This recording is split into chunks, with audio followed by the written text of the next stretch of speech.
Good morning students. आइए आज इस व्हाट्सएप वीडियो के माध्यम से क्लास 6 के लिए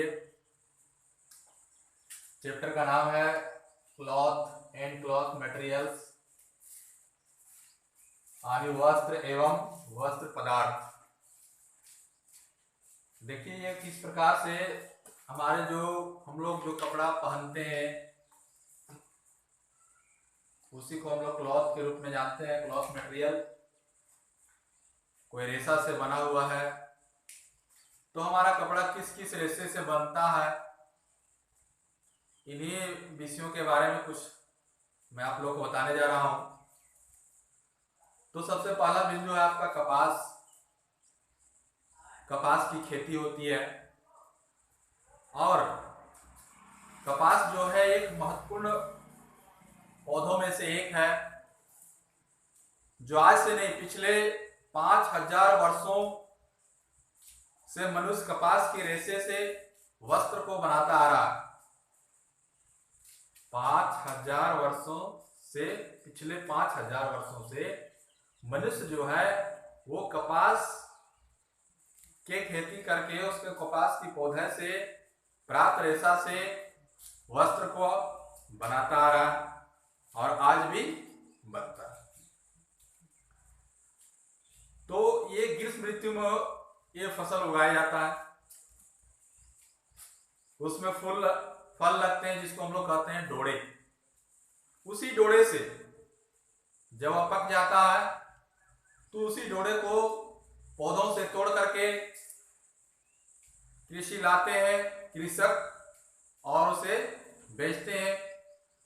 फिर इस डोड़े को मशीन में उठाई की जाती है और उससे जितने भी रेशे होते हैं उसके दाने से अलग कर लिया जाता है। उसके बाद उसे इकट्ठा करके उसका धागा बनाया जाता है। धागा बना करके तब जाकर के उससे कपड़ा की बुनाई की जाती है। तो देखिए सूती कपास से सूती वस्त्र बनाए जाते हैं और सूती वस्त्र जो होता है सबसे आरामदायक कपड़ा होता है गर्मी के लिए। आरामदायक क्यों होता है गर्मी के लिए? क्योंकि वह सूती का वस्त्र होता है, वो गर्मी अंदर की गर्मी को, पसीना को सोख लेता है, धूप को अंदर कम जाने देता है, इसलिए उसे आरामदायक माना जाता है। अब देखिए कि कपास उत्पन्न करने वाले कुछ मुख्य देश कौन कौन से देश में कपास की खेती होती है। चीन, भारत, पाकिस्तान, ब्राजील, ये आपका हो गया टर्की, मिस्र, ऑस्ट्रेलिया आदि देश जो है कपास की खेती के लिए मुख्य देश माने जाते हैं। अधिक से अधिक मात्रा में यहाँ कपास की खेती की जाती है और इससे आपका सूती का वस्त्र बनाया जाता है। कपास की खेती के लिए उपयुक्त मिट्टी। देखिए कपास की खेती हर क्षेत्र में नहीं होता, इसीलिए मैंने बताया कि कुछ मुख्य देश में ही होता है। क्यों?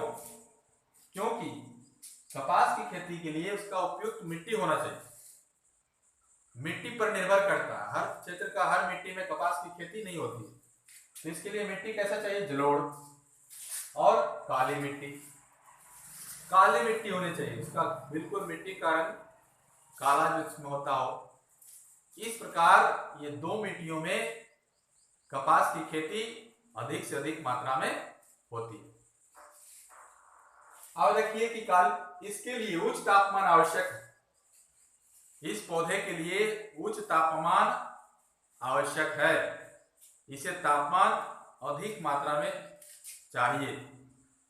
तो भारत में कपास मुख्य रूप से गुजरात, महाराष्ट्र, पंजाब, हरियाणा और आंध्र प्रदेश, ये हमारे भारत में कपास की खेती जो करते हैं वे सब राज्यों का ये नाम था।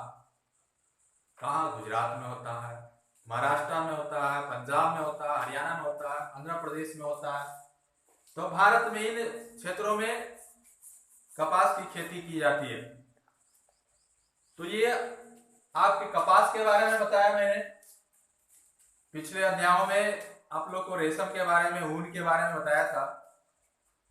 चलिए एक बार पुनः इसको दोहरा देते हैं। ऊन से भी वस्त्र बनते हैं। तो ऊन जो होते हैं वो भेड़ों से प्राप्त की जाती है, यानी सबसे अच्छा ऊन माना जाता है भेड़ की। उसके बाद अन्य प्रकार के भी ऊन आते हैं, जैसे बकरियों का, ऊंटों का, इससे भी ऊन होते हैं, प्राप्त किए जाते हैं। तो इसी ऊन से आपके ठंड के मौसम में प्रयुक्त होने वाले वस्त्र अधिक से अधिक बनाए जाते हैं। कंबल बनाया जाता है, दरिया, गलीचा, ये सब वस्त्र आपका ऊन से प्राप्त होता है। अगला आपका है रेशम। तो रेशम की खोज लगभग 4000 वर्ष पूर्व चीन में हुई थी। रेशम का धागा रेशम के कीड़े से प्राप्त किया जाता है, और इसका मुख्य जो होता है उसको जहां से प्राप्त होता है सिल्कवर्म, उसको कहते हैं हम लोग कोकून। उसी कोकून से प्राप्त होता है। तो इसके मुख्य उत्पादक जो है रेशम के उत्पादक देश, वो है चीन। चूंकि चीन में इसकी खोज हुई थी, तो चीन तो सब एक नंबर पर रहेगा। तो चीन हो गया, फिर आपका जापान, दक्षिण कोरिया, ये सब जगहों में रेशम के कीड़े को पाला जाता है, और रेशम के कीट से कोकून तैयार किया जाता है, कोकून से रेशम के धागे तैयार किए जाते हैं। इस तरह से रेशम का वस्त्र बनता है।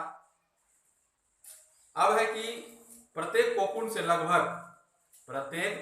लगभग 600 से 900 मीटर लंबा रेशा धागा प्राप्त किया जाता है।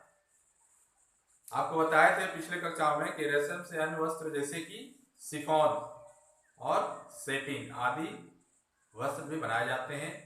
ये धागे रंगे भी जाते हैं, यानी अलग अलग कलरों में किया जाता है। अब मैं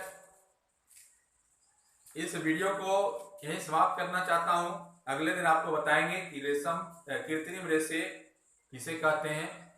तो आज का ये वीडियो यहीं समाप्त होता है। धन्यवाद।